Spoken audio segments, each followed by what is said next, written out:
ಕರ್ನಾಟಕ ರಾಜ್ಯ ಬಲಗೈ ಜಾತಿಗಳ ಒಕ್ಕೂಟದಿಂದ ಛಲವಾದಿ ವಲಯ ಬಲಗೈ ಸಮಾಜದ ಜನಜಾಗೃತಿ ಸಮಾವೇಶವನ್ನು ಹಮ್ಮಿಕೊಂಡಿದ್ದೀವಿ. ಚಿಕ್ಕಬಳ್ಳಾಪುರ ತಾಲೂಕಿನ ನಗರದಲ್ಲಿ ಅಂಬಾರಿ ಪ್ಯಾಲೇಸ್ ಅಲ್ಲಿ.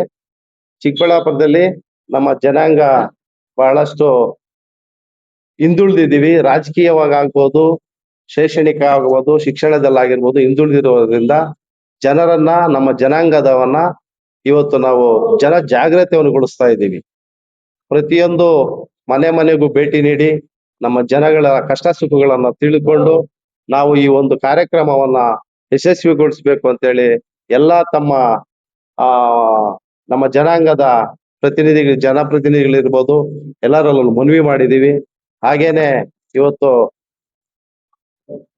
ಭಾನುವಾರ 19ನೇ ತಾರೀಕು ನಡೀತಾ ಇರ್ತಕ್ಕಂಥ ಜನಜಾಗೃತಿ ಕಾರ್ಯಕ್ರಮಕ್ಕೆ ನಮ್ಮ ಸಮಾಜದ ಘನ ವ್ಯಕ್ತಿ ಹಿರಿಯರಾಗಿರ್ತಕ್ಕಂಥ ಡಾಕ್ಟರ್ ಜಿ ಪರಮೇಶ್ವರ್ ಜಿ ಅವರು ಬರ್ತಾ ಇದ್ದಾರೆ.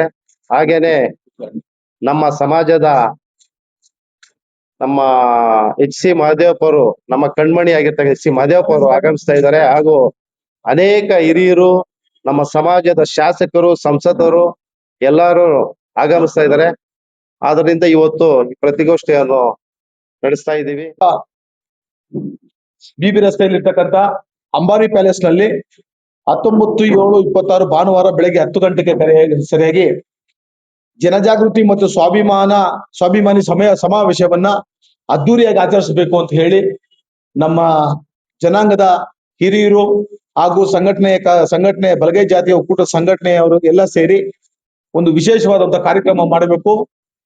ಒಂದು ರೀತಿ ಇಡೀ ಚಿಕ್ಕಬಳ್ಳಾಪುರನ ಅವತ್ತು ಇಡೀ ರಾಜ್ಯವು ಸರಿ ಗುರುತಿಸಬೇಕು ಅನ್ನೋ ಒಂದೇ ಒಂದು ಉದ್ದೇಶದಿಂದ ಸುಮಾರು 3000ಕ್ಕೂ 4000ಕ್ಕೂ ಹೆಚ್ಚು ನಮ್ಮ ಜನಾಂಗದವರನ್ನ ಕರೆಸಿ ಈ ಒಂದು ಸಮಾವೇಶ ಮಾಡಬೇಕು ಅಂತ ಹೇಳಿ ನಾವು ಅನ್ಕೊಂಡಾಗ, ಇದರ ಒಂದು ಉದ್ಘಾಟನೆಯನ್ನ ಯಾರು ಮಾಡ್ಬೇಕು, ಇದರ ಉದ್ಘಾಟನೆ ಯಾರು ಕೊಡ್ಬೇಕು ಅಂತ ಹೇಳಿದಾಗ ಇದು ನಮ್ಮ ಜನಾಂಗದ ಸಮಾವೇಶ.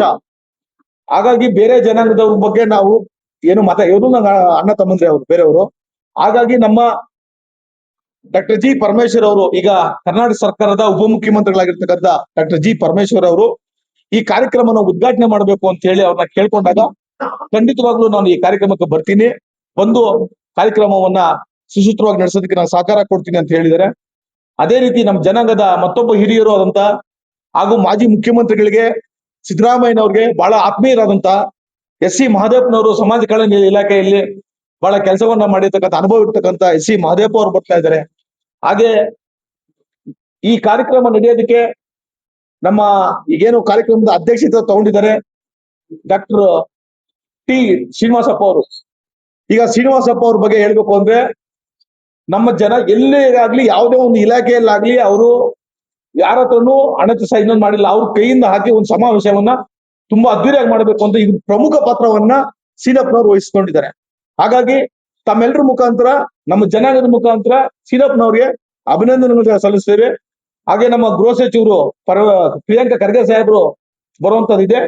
ನರೇಂದ್ರ ಸ್ವಾಮಿ ಅವರು, ನಾರಾಯಣ ಸ್ವಾಮಿ ಅವರು, ಪ್ರಸಾದ್ ಅಪ್ಪಯ್ಯ, ಹೀಗೆ ಹಲವಾರು ಶಾಸಕರು ಎಲ್ಲರೂ ಬರ್ತಕ್ಕಂಥ ಈ ಒಂದು ಸಮಾವೇಶವನ್ನ ಅದ್ದೂರಿಯಾಗಿ ಮಾಡಬೇಕು. ನಮ್ಮ ಜನಾಂಗದಲ್ಲಿ ಶಿಕ್ಷಣವಾಗಿ, ಆರ್ಥಿಕವಾಗಿ, ರಾಜಕೀಯವಾಗಿ ಯಾರು ಹಿಂದುಳಿದಿದ್ದಾರೆ ಅವರನ್ನ ಮೇಲೆ ತರ್ತಕ್ಕಂಥ ಒಂದು ಉದ್ದೇಶ. ಎಲ್ಲದರಲ್ಲೂ ಕೂಡ ನಮ್ಗೆ ಏನು ಸಮಾನತೆ ಇದೆ, ಆ ಸಮಾನತೆನ ನಮಗೂ ಕೊಡುವಂತ ಉದ್ದೇಶವನ್ನು ಇಟ್ಕೊಂಡು ಒಂದು ಕಾರ್ಯಕ್ರಮವನ್ನು ಅದ್ದೂರಿಯಾಗಿ ಮಾಡ್ತಾ ಇದ್ವಿ. ಸೊ ಈ ಕಾರ್ಯಕ್ರಮಕ್ಕೆ ತಾವೇನು ಪತ್ರಿಕೆ ಮತ್ತು ಮಾಧ್ಯಮ ಮಿತ್ರರು ತಾವೇನಿದ್ದೀರಾ, ದಯವಿಟ್ಟು ತಾವೆಲ್ಲರೂ ಆಗಮಿಸಿ ಈ ಒಂದು ಕಾರ್ಯಕ್ರಮ ಯಶಸ್ವಿಗೊಳಿಸಬೇಕು. ಹಾಗೂ ಇದೆಲ್ಲದಕ್ಕಿಂತ ಮುಖ್ಯವಾಗಿ ನಿಮ್ಮ ಪಾತ್ರ ಬಹಳ ಮುಖ್ಯವಾಗಿದೆ. ನಾವು ನಮ್ಮೆಲ್ಲಾ ಹಳ್ಳಿಗಳಿಗೂ ಭೇಟಿ ಕೊಟ್ಟಿದ್ದೀವಿ. ತಾಲೂಕು ದೇಶದಾಗೆ 100ಗೆ 90% ನಾವು ಹಿಂದೆ ಇದ್ದೀವಿ. ಎಲ್ಲಾದ್ರಲ್ಲೂ ಆರ್ಥಿಕವಾಗಿ ಮನೆಗಳು ನ್ಯಾಯವಾಗಿಲ್ಲ ನಮ್ಮವ್ರಿಗೆ. ಮನೆಗೆ ಬೇಕಿದಾಗ ಜಾಸ್ತಿ ಹಿಂದುಳಿದಿದ್ದೀವಿ ನಾವು. ಆದ್ರಿಂದ ಶ್ರೀನಣ್ಣವರ ನೇತೃತ್ವದಲ್ಲಿ ನಾವು ಸಂಘಟನೆ ಬಲಪಡಿಸಿ ನಮ್ಮವ್ರಿಗೆ ಸರ್ಕಾರದಿಂದ ಬರುವಂತ ಸವಲತ್ತುಗಳಾಗ್ಬೋದು, ಏನೇ ಆಗ್ಬೋದು, ನಮ್ ಕೈಲಾದಷ್ಟು ನಾವು ಅವ್ರಿಗೆ ಸಹಾಯ ಮಾಡೋ ರೀತಿಯಲ್ಲಿ ನಾವು ವರ್ಕ್ ಮಾಡ್ತೀವಿ.